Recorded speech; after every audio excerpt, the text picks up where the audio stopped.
Okay, thanks everyone. We are going to make a start now. So good morning everyone. My name's George Marsden. I'm one of the account managers at Qdos, and I'm joined today by my colleague Ankita Mistry, who is a technical lead from our consultancy team. So together Ankita and I service a large population of Qdos clients who utilise our status-free facility, Qdos' IR35 compliance service, and have first-hand experience of both reform in the public and private sector, working with hundreds of clients and agencies during this time. So the purpose of today's webinar is to discuss recent Hmrc activity and how to remain compliant. So we'll be looking at the current landscape of compliance and then specifically focusing on compliance in the private sector. We'll then discuss how you can maintain continued compliance before a short FAQ section at the end. This is a closed session, so we'll not be taking any questions now, but if you do have any queries, feel free to reach out to Qdos, and a recorded version of the slide deck will be shared following today's session.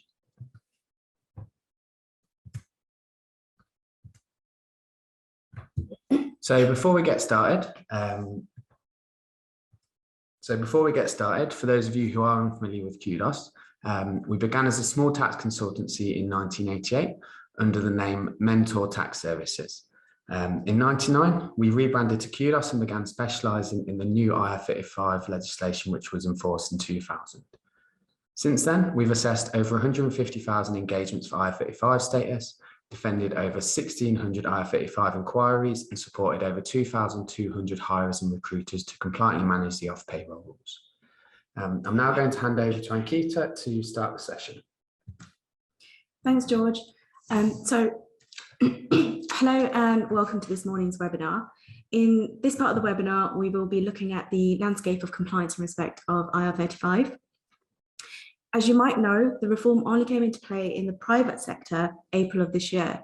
So there has been a lot of focus on the private sector, and quite rightly so. However, this is not Hmrc's only path for compliance activity. We can't forget about how the legislation operates in the public sector and how it still affects individual contractors. So let's first look at where Hmrc has been active in recent times.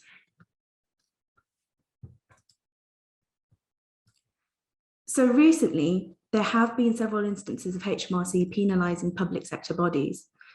As you can see from the slide, the Department of Work and Pensions was handed a tax bill of £87.9 million. The department had engaged 1,025 contractors and reported that 35 of these had their IR35 statuses changed as a part of a consistency review. Now, it's vague. What did these consistency reviews involve and what processes did they use?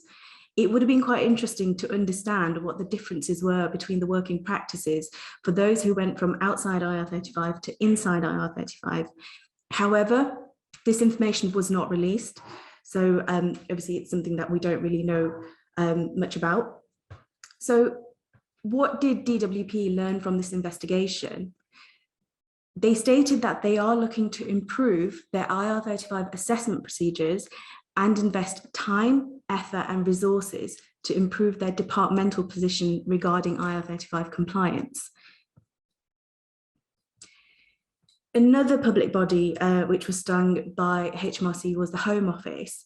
So they had incorrectly assessed numerous contractors since April 2017, which resulted in a bill of £29.5 million and a further £4 million penalty for careless application of the off-payroll rules. So since the inquiry, the department has committed to improving the training offered to their hiring managers and the way it monitors compliance throughout the life cycle of its contractor engagements. A spokesperson described this as the incorrect determinations as small admin errors. Now, this just highlights how small admin errors can lead to large ramifications. So as engagers and clients, you should be thinking about monitoring and auditing the IR35 compliance processes that you have in place and making sure that those who are involved have sufficient knowledge and training. In addition, another recent case was of Her Majesty's Courts and Tribunal Services, and more specifically, the Ministry of Justice Department. So they were made to pay £12.5 million to Hmrc. The number of contractors are unspecified. However, it was found that the department had used Hmrc CES tool to make those determinations. So as a result of the outcome, a spokesperson from the MOJ stated that strict checks and extra controls have now been introduced to ensure that tax rules are applied correctly. Now, what these strict checks are and extra controls have not been specified yet. So what's the common denominator in all of these cases? They all of these clients used Hmrc CES tool. Whilst the reform in the private sector has been recent, the CES tool was published on Hmrc's website in March 2017. So, I mean, you'd think that these determinations would be reliable, particularly as Hmrc state that they will stand by all determinations made using the tool, as long as the information given remains accurate. So for all the cases discussed above, a lot of information has not been made public. However, it certainly does cast doubt on the reliability of a tool that uses an algorithm and assumes that all that are using it are well versed in IR35 related matters. So on the next slide, we will cover retrospective inquiries for contractors. From what I've already spoken about, you have gathered that there has been a lot of activity lately, and that Hmrc haven't just been inquiring into public sector bodies or private organisations. They continue to actively pursue inquiries into contractors. In a fact sheet published in October 2018 by Hmrc, they state that the reform is not retrospective and that Hmrc will focus on ensuring businesses comply with the reform for new engagements rather than focusing on historic cases. Hmrc will not carry out targeted campaigns into previous years when individuals start paying employment taxes under IR35 for the first time, and that organisations' decisions about whether the worker are within the rules will not automatically trigger an IR35 inquiry into earlier years. So whilst they have stated that targeted campaigns will not be launched, what we are seeing is that Hmrc are still carrying out normal ad hoc checks on contractors. Here at Qdos, we are currently working on a number of live cases and assisting contractors with these inquiries. So it would be naive to think that Hmrc are only focusing on the large organisations. They continue pursuing inquiries into contractors.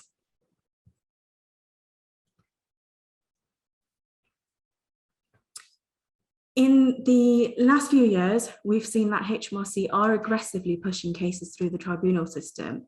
So on the slide, I just want to touch upon the ongoing case of PGMOL. Hmrc are currently investigating 60 professional referees.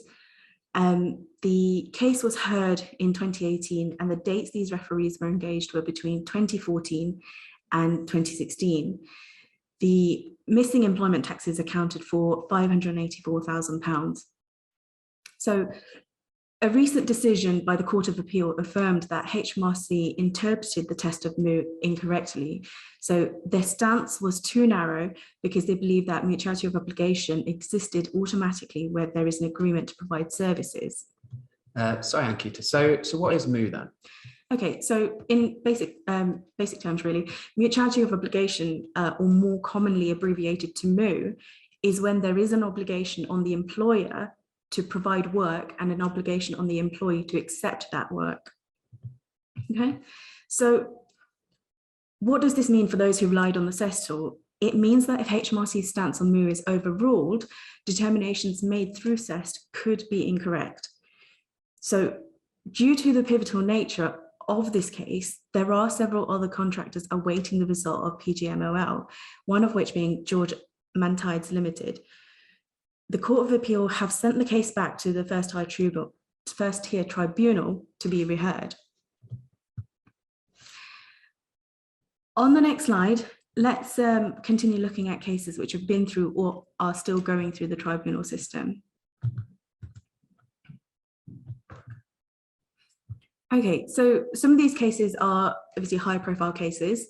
The first one I'm going to talk about is of Lorraine Kelly. So in 2018, Hmrc issued Lorraine Kelly with a tax bill of over £1.2 million. It was found that whilst there was mutuality of obligation and a requirement of personal service, there was also a lack of control, and that Miss Kelly was in business on her own account, and that the intention was never intended to be one of employment. Another one would be of Kay Adams. So Kay Adams carried liabilities over £124,000.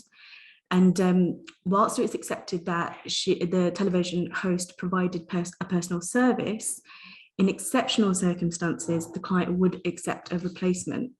So it was also found that the BBC held a high degree of editorial control and that mutuality of obligation existed. So having reviewed Miss Adams' contractual documents and working practices, the tribunal found that Miss Adams was in business on her own account and was working compliantly outside of IR35. And an even more recent case inquiry was of Gary Lineker, who received an inquiry carrying a liability of £4.9 million. Information on this is currently limited because it is so recent. However, time will tell if Hmrc have again got things wrong in this matter. So it's important to remember here that these high-profile cases have unique circumstances which are very different to contractors most clients engage. However, the results of these cases are quite interesting and do gain a lot of public interest.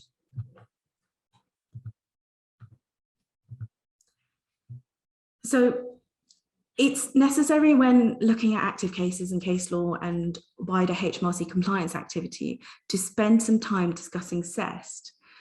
What we have found is that using the CEST tool is a natural choice for many organisations. I mean, after all, it is a tool provided by Hmrc themselves. So whilst there are negatives, CEST does have its uses. It allows organisations to understand at first instance the kind of questions that Hmrc could ask. However, those who do use the tool must be aware of the limitations and not rely on it alone to reach a determination. A recent data usage report published by Hmrc stated that the tool had been used for IR35 over 1.12 million times since November 2019. So the report also revealed that almost 21% of these results were undetermined. To be specific, that's 233,631 times. So Hmrc states on their website that they will stand by its results. Obviously, that only applies if they are happy with the inputs and that they are accurate. So they have provided guidance on their website, and obviously we know that IR35 is an area filled with technicalities and a lot of grey areas. So can the tool really be relied upon to make a determination if it doesn't take into consideration the nuances of a worker's relationship with the client?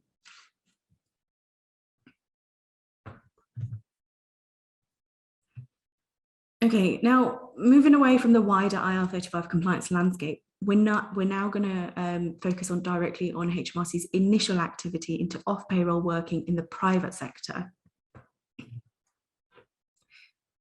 So since September, we have seen activity by Hmrc in the private sector. Organisations have been receiving compliance check letters asking for detailed information on processes and outcomes of determinations made. So in a statement made by Hmrc, they said that they won't be launching inquiries for 12 months after the reform to ensure softer landing. Now, was this a red herring? Did it make organisations think that they had time before any compliance activity started? I think so. But actually, it's unsurprising that they have started to send such letters to organisations. When the reform happened in the public sector, they started receiving letters in August 2017. So that's 4 months after the reform. The private sector started receiving them in September after the reform. So actually, the private sector has had an extra month to ensure that their compliance processes are in hand. Whilst the letters being sent are not full-fledged inquiries, it would be naive to think that these compliance checks are just innocent questions and that HMRC will go away once you've provided the information. Qdos's experience is that such checks could lead into full-fledged inquiries, so it's extremely important you know how to deal with this. On the next slide, let's look at a copy of this letter. So here you can see a copy of the letter and associated schedule that a lot of clients are receiving at the moment. The letter reads as though an individual from HMRC's office is contacting the organisation, and actually it reads as though they're quite possibly trying to build a relationship. It uses soft language like, I'll work with you and support you where needed throughout the check, and I can work with you to put it right.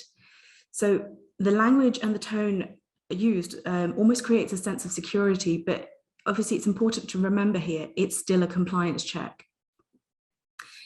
The letter also states, so it says, I would like to talk. This insinuates that a conversation must take place over the phone. As you can see from the letter and the schedule, they are asking for a lot of information. So it's perfectly acceptable, and actually our advice, that anyone who is in receipt of this letter should collate, review and discuss the letter within the organisation and then provide the information in writing.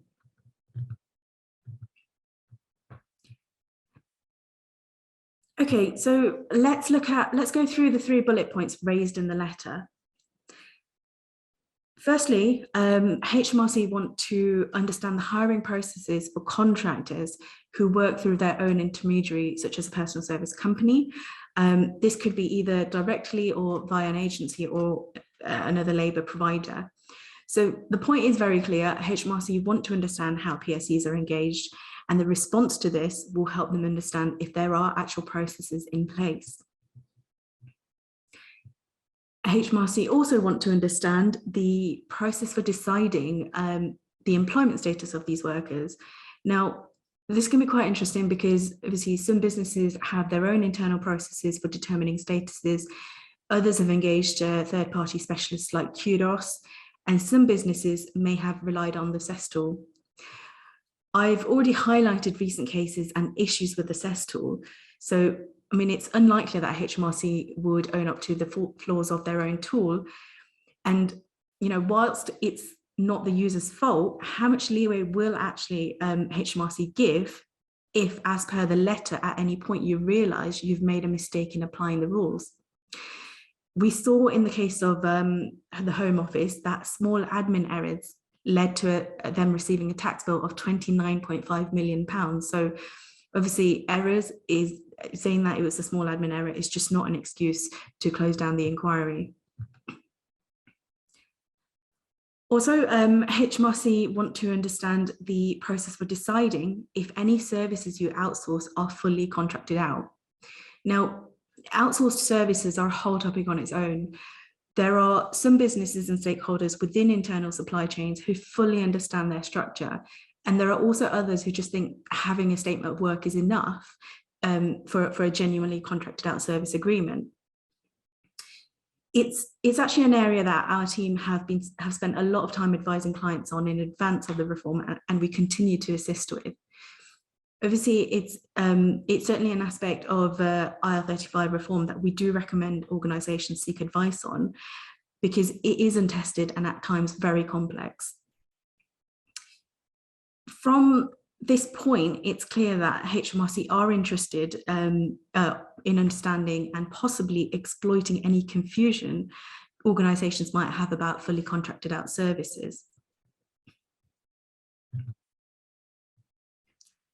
Okay, so over the next couple of slides, I'm going to pick a few points from the schedule. So some of the questions, you'll see all of the questions, but I'm only going to talk about some of the questions over the next 2 slides. So the second question is very important and usually something that requires a lot of thought and consideration. HMRC are aware if that a determination has been made, this doesn't mean that the contractor would necessarily be operating as per the determination. Many times what we see is that an assessment has been made at a higher level or by a certain function, but then when it comes to the working practices on an operational level, the contractor is actually working in an entirely different way. So as the client, these are the things you should be thinking about. If a central function has provided a status determination, are the colleagues who liaise with the contractor on a day-to-day basis aware about how they should be treated? I mean, after all, as the client, under the legislation, due diligence is required, and this doesn't just stop at providing a status determination. Question 4. A part of this question is quite interesting because they want to know about inside IR35 contractors. So we think this could be for a couple of reasons. Firstly, they might just want to check that the determination was undertaken correctly. And also, well, actually more importantly, they might want to check that those who were determined as inside are actually having the necessary taxes deducted at source. Because, I mean, compliance isn't just about the assessment. It's equally important that those who are inside IR35 pay the correct taxes.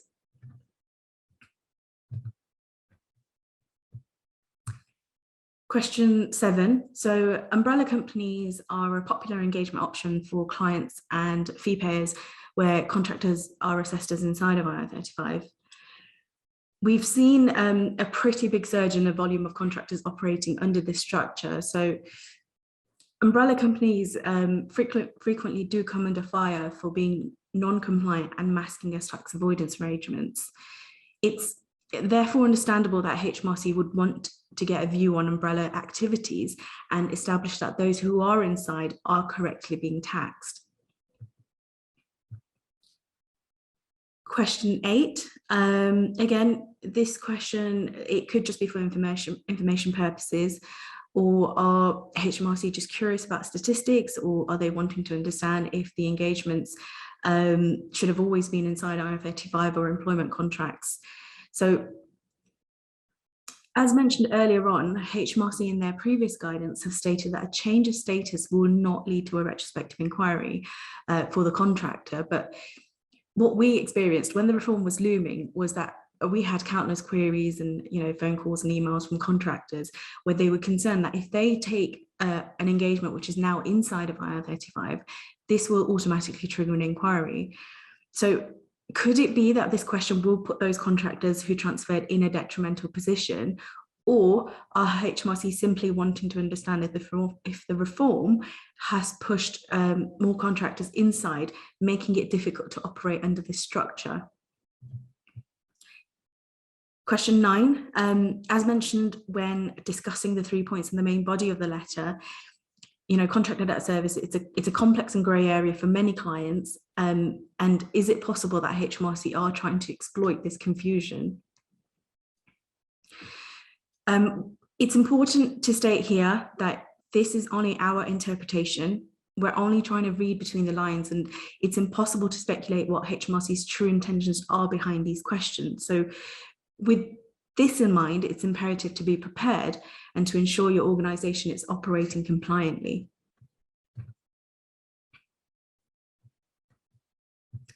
Okay, so the big question here is, what should you do if you receive a letter? Any communication received by Hmrc should be responded to in a timely manner. Schedule 36 of the Finance Act 2008 provides Hmrc with the authority to retrieve information from the taxpayer.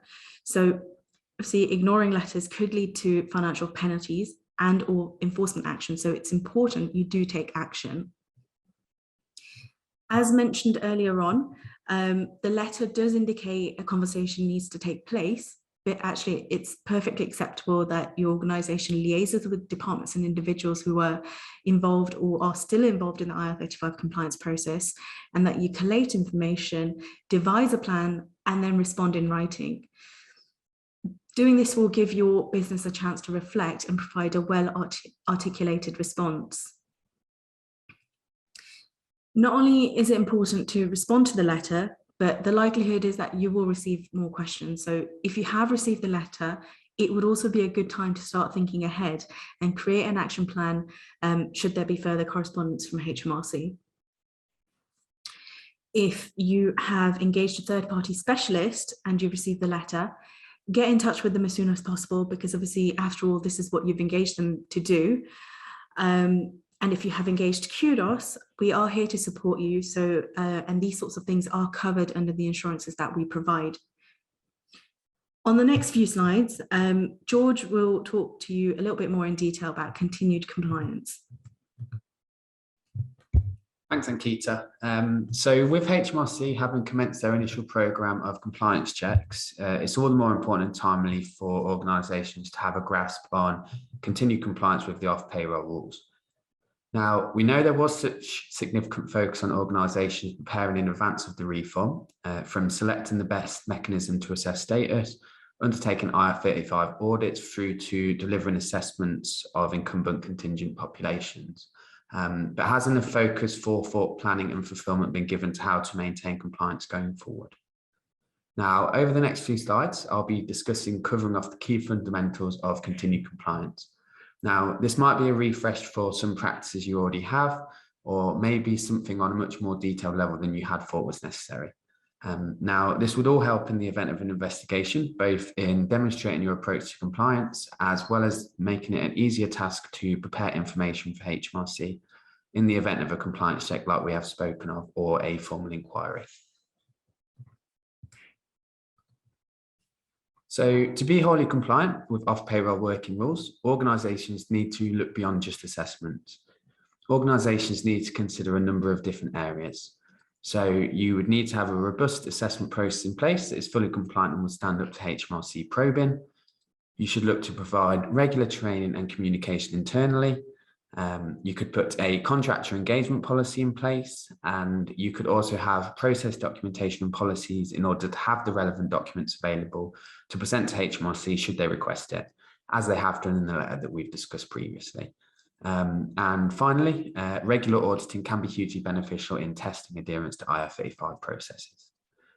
Now, whilst this may seem extensive and have you possibly thinking that this would be a big undertaking, we are seeing some really positive behaviours being implemented in client organisations that we've been supporting, those who are using their assessment facility and also going that step further, and it is wholly manageable. So this will ensure you remain compliant, it will meet your obligations, and it will adequately manage the associated financial risk. So I'm now going to provide some further information on the importance of having a robust assessment process in place. So organisations who take a thorough and diligent approach to their assessment process will be able to demonstrate with confidence that they're exercising reasonable care in the fulfilment of their responsibilities. Meeting this requirement, as set out by Hmrc, not only demonstrates wholesale compliance, but also manages the associated financial risk which sits with clients until they discharge their responsibilities. Firstly, you would need to ensure that the assessments and the status determination statements that you are providing are accurate and fair. Whether this be by using CEST, an automated commercial tool, or individual independent assessments, choosing an assessment tool that is compliant, such as Qdos' own status review, is crucial, as well as your solution being easy for you to understand and manage. To ensure fairness, all facts should be considered when assessing the engagement, and so it is critical to ensure that sign-off of assessments is being carried out by someone fully up to speed with the contractor's working practices. Secondly, having a consistent assessment cycle in place would show continued compliance. This would involve an initial assessment of status at the outset of the contractor's engagement, followed by reassessments at regular intervals throughout the engagement. Clear communication of the process to hiring managing workers is crucial in making this process run as smoothly as possible so that everyone fully understands their obligations. Now, finally, having a clear and genuine audit trail in place is imperative. Now, you would action this by ensuring each determination contains the required facts and is issued to all relevant parties. You should also retain a copy of all determinations issued and associated correspondence, and track key points of metadata. So this would be like dates, outcomes, and the hiring managers involved in the process.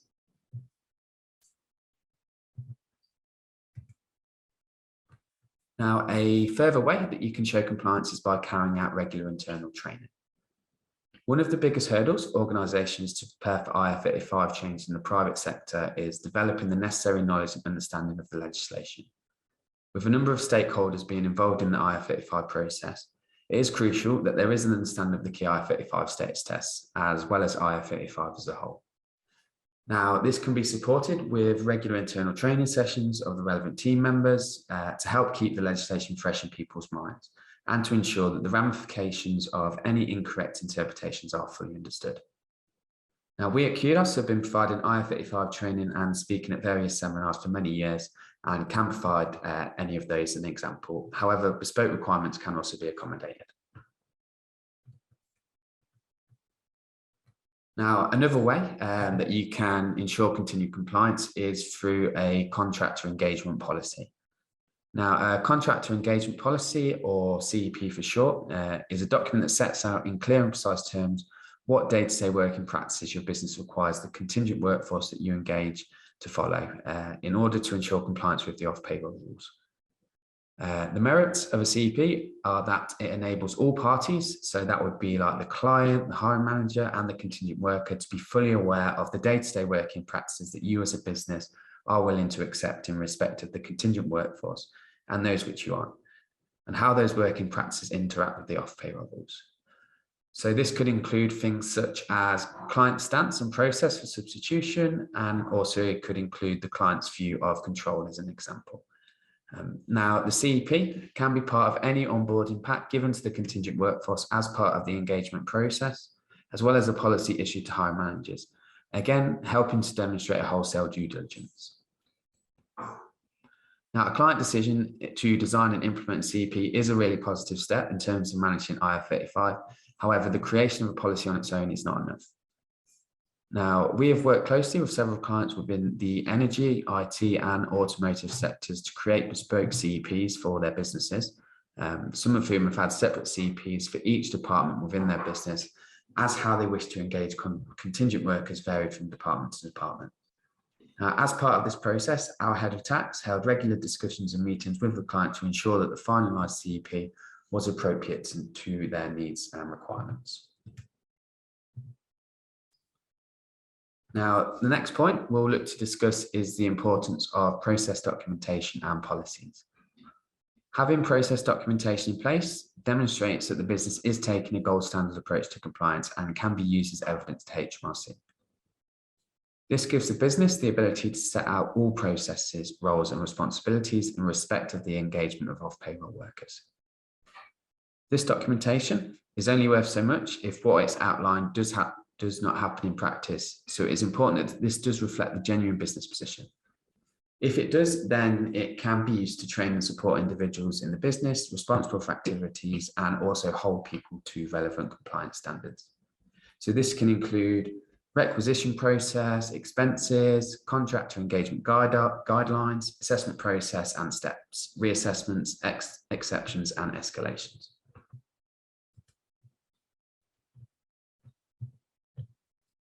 So a further way that continued compliance can be assured is by conducting regular auditing of your off-payroll processes. Now, the concept of annual audits or checks across policy within organisations is commonplace across legislative and statutory responsibility, ranging from GDPR through to health and safety. And that same logic can apply to IR35. This can be conducted internally or by an external IR35 specialist. Now, to date, we at Qdos have audited over 100 commercial clients in the lead up to IR35 reform and now support organisations with ongoing IR35 compliance audits, having conducted our first few over the last couple of months. Now, an audit exercise to check that you are meeting your own standards and policies, as well as that of what is required of you by law, is a strong way to manage your continued compliance with the legislation. Looking at how you're meeting your legislative responsibilities, as well as how you're meeting and adhering to your own compliance processes, is equally important. As we've said previously, policies and process only hold their worth if they are adhered to and to the appropriate standard. Now, this type of exercise will require you to consider a breadth of areas from the intricacies of your assessment process through to supply chain, through to your engagement standards and training. As well as conducting the review and assessing your level of compliance, you should also look to identify gaps, risks, and make recommendations to better your IR35 compliance activities to ensure that all processes are completed and to standard. This type of exercise should be conducted on a minimum of an annual basis, the output of which can also be used to present evidence of compliance to HMRC in the event of an inquiry. So what does an audit involve? Now, a typical Qdos audit would include checks of contracts, policies, and procedures. It would look at how assessments are being conducted, so the volume of assessments and the outcome of them, and where and what the auditable paper trail would be. We would also look at whether the status is being determined correctly. We would review the number of contractors being engaged and identify the gaps and risks in the current approach. Also included would be an HMRC compliance check readiness exercise, which would look at how you would respond to HMRC if you got a letter. And finally, it would include a liabilities exercise. So it would look at how inside contractors are being treated, who are your agencies and umbrella companies, and what due diligence has been done on them.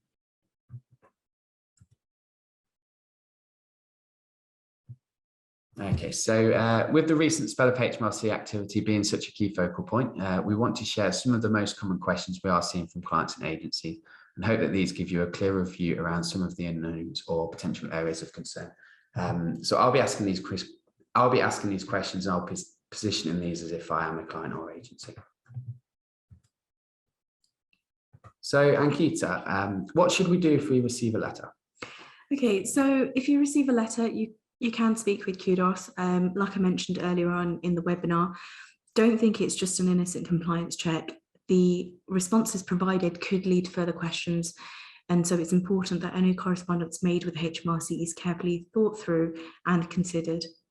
Okay, that makes sense. So does the letter mean that we are subject to a formal inquiry? No, currently it's just a compliance check, but like I mentioned, it could lead into a full-fledged inquiry.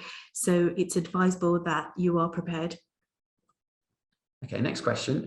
We have received a letter already and contacted HMRC. Can Qdos help?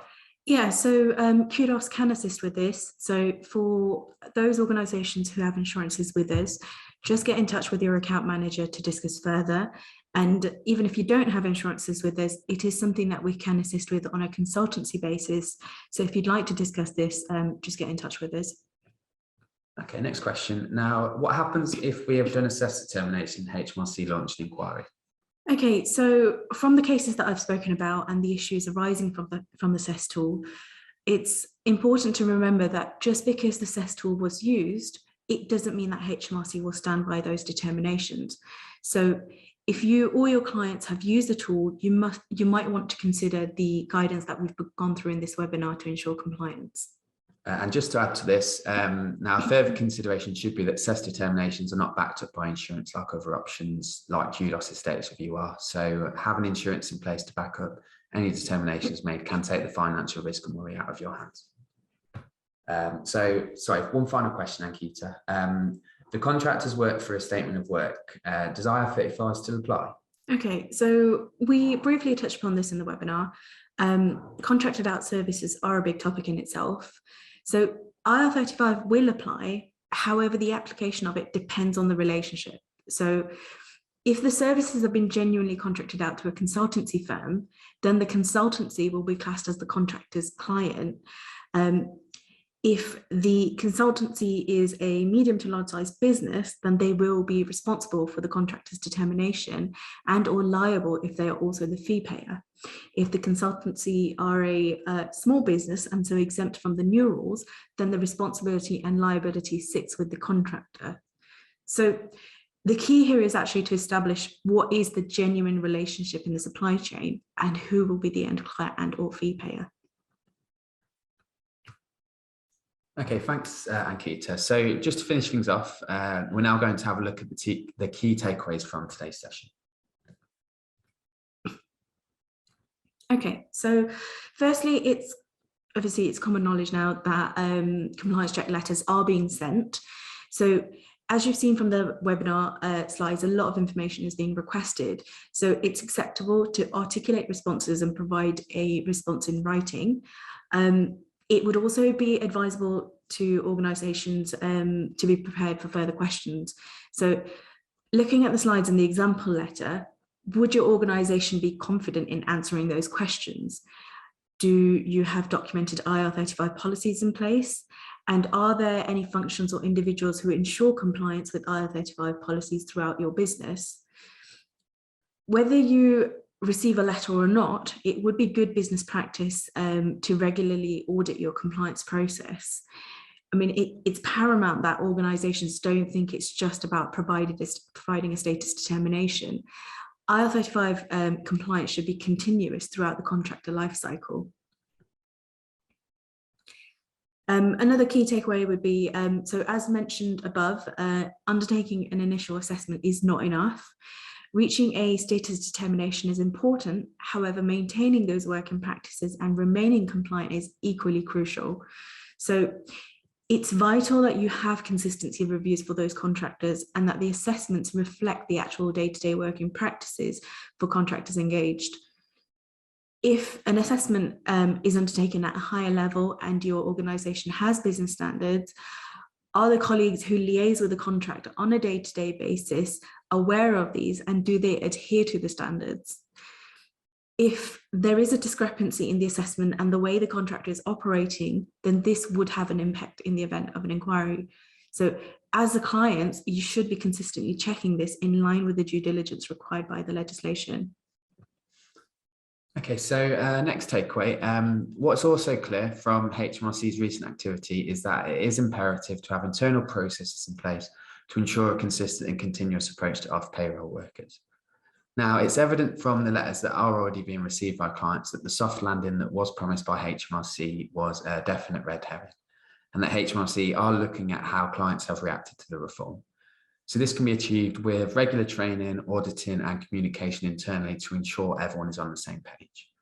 And finally, it is clear that unfortunately, simply providing an initial determination for a contractor prior to April 6th is not enough. IR35 is here to stay and should be considered as part of your day-to-day business as usual business approach. Regular reassessment of both contractor status and your approach to IR35 must be carried out in a sustainable and easy to manage way. And Qdos are here to support you through this. So thank you for joining today. I hope you found the webinar informative. This is the third webinar in a series, so we will be back next year and look forward to continue working with you all over the coming months. If you are already with Qdos and want to discuss any of today's webinar topics, please reach out to your account manager. And for those of you who are not currently with us but would like to discuss potential options, you can email info@qdoscommercialservices.com and you will be passed on to an account manager within 24 hours to arrange a call. All of this information will be included in the follow-up email, which you will receive tomorrow. Thank you for your time and have a good day.